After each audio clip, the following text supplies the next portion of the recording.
गुदगुदाती है ये, हंसाती भी है, पर थोड़ा थोड़ा रुलाती भी है। आओ आज हम चलते हैं कहानियों की दुनिया में। कहानियों की दुनिया, रंग बिरंगी दुनिया।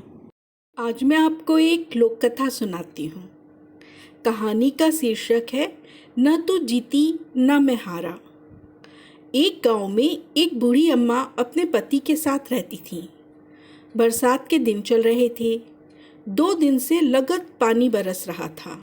उस सुबह बूढ़ी अम्मा का मन गर्मा गर्म पकौड़ी खाने का करने लगा। बूढ़ी अम्मा के पति भी पकौड़ी का आनंद लेना चाहते थे। दोनों में सहमति बनी। बुढ़िया अपने पति से बोली, आप नहा कर आ जाओ, मैं तब तक पकौड़ी बनाती हूँ। दोनों अपने अपने काम में व्यस्त हो गए। जब बुढ़िया ने पकौड़ी बनाने के लिए बेसन निकाला तो देखा वो तो बहुत कम है। मगर बुढ़िया को पकौड़ी खाने का बहुत मन था। बरसात के कारण उस समय बेसन लाना भी संभव न था। बुढ़िया ने उतने बेसन से ही पकौड़ी बनाने का निश्चय किया। कुल 5 पकौड़ी बन पाई। बुढ़िया ने गरम गरम चाय भी बनाई और टेबल पर ले आई। बुढ़िया का पति भी टेबल पर पकौड़ी का इंतजार कर रहा था। बुढ़िया ने चाय रखी और पकौड़ी रखते हुए बोली, मेरे पेट में दर्द हो रहा है, आप ही पकौड़ी खा लीजिए। बुढ़िया का पति 5 पकौड़ी देखकर समझ गया बेसन खत्म हो गया होगा। पति ने कहा, नहीं नहीं, मेरा भी मन नहीं है, पकौड़ी तुम ही खाओ, मैं तो गरम गरम चाय ही पीऊंगा। बुढ़िया ने 3 पकौड़ी अपने पति की ओर सरकाते हुए कहा, अच्छा ठीक है, ये तुम्हारे, ये मेरे। पति ने 3 में से 1 अपनी पत्नी की ओर सरकाते हुए कहा, तुम 3 खाओ, तभी मैं खाऊंगा। बुढ़िया बोली, नहीं, और तीसरी पकौड़ी फिर पति की तरफ सरका दी। ये सिलसिला काफ़ी देर तक चलता रहा।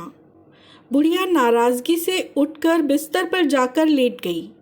उसका पति भी पास में जाकर लेट गया। दोनों में शर्त लग गई, जो बिस्तर से पहले उठेगा वही 3 पकौड़ी खाएगा। दोनों लेटे रहे। 2 दिन बीत गए, पर अपनी जिद इतनी आसानी से कैसे छोड़ देते। पड़ोसी भी सोच में पड़ गए। 2 दिन हो गए, घर से कोई हलचल सुनाई नहीं दे रही है। पड़ोसियों ने दरवाज़ा खटखटाया, मगर दोनों में से कोई नहीं उठा।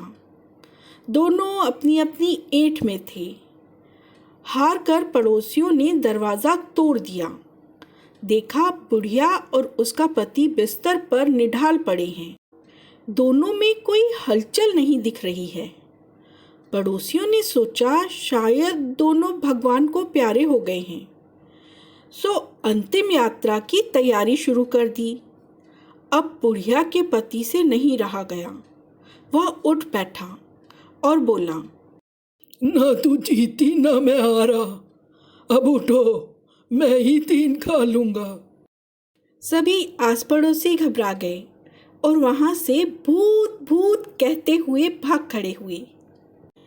बुढ़िया उठी।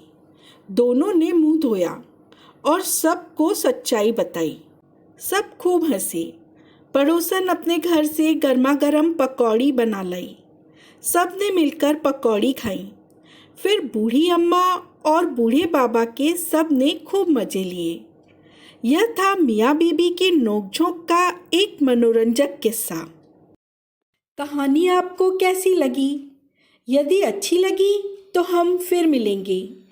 तब तक के लिए इतना ही। कहानियों की दुनिया में कहानियों और ऑडियो बुक का यह सिलसिला यूं ही बरकरार रहे, इसके लिए आपसे प्रोत्साहन की दरकार है। यदि आपको कहानियाँ सुनना पसंद है तो एक लाइक तो बनता है। आप यदि पहली बार इस चैनल पर आए हैं तो सब्सक्राइब करना मत भूलिएगा। आपके द्वारा किए गए कमेंट हमें और अच्छा कार्य करने के लिए प्रेरित करते हैं। ये थी कहानियों की दुनिया, हंसती खिलखिलाती कहानियों की दुनिया। गुदगुदाती है ये, हंसाती भी है, पर थोड़ा थोड़ा रुलाती भी है।